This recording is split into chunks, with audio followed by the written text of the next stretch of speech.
sabi. Ano ba yung binalik ng pera? Anong binalik? Ano yung binalik ng pera yun? Maibalik ni Lin. Wala. Baka may balik yung pinamasahe Nino. nila. Ibalik ang down payment na naibigay ng rent. Renta sa banda. Kuha ng hindi nga matutuloy at Magkano renta sa banda? 2,000. Kailan? Bukas nga hindi na matutuloy. Saan, saan yun? Sa 13. Bakit hindi matutuloy?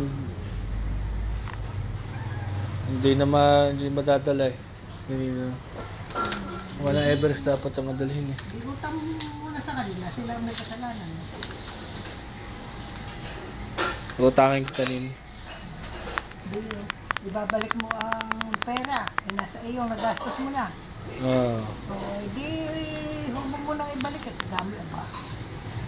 Sa nagastos ko sige mo. Gawa nga ng sasakyan, hindi napaka-cancel. Sasakyan na lang naman. Hindi, gawa ng Everest nga dapat ang hindi ko madadala. Kung irerenta ko pa baka bukas. Kung irerenta ko pa, lugi pa ako pag inirenta ko ng Saan yung dadalhin? sa 13. Ikaw ba'y May appointment na ako hindi ba kaya niyan? Hindi kakayanin diyan. Kung dalawang biyahe? Hindi kasya dito ang mga drum set. Malaki masyado eh. Kinancel ko na lang at hindi ka ako walang ano. Ayun nga. Hindi lang mabuti. Kasan mo na lang. Yung pera kundi balik.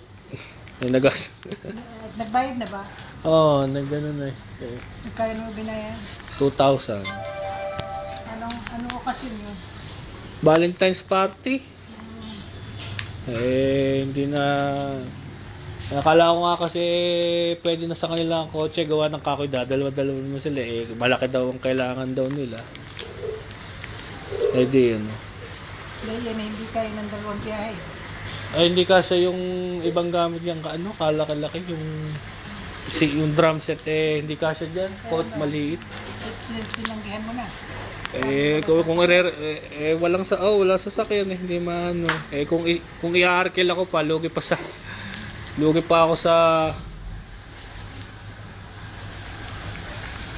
sa pamasahe, pang-arkila. Pupunta na sa munisipyo, alas 2 na ba? Class 1.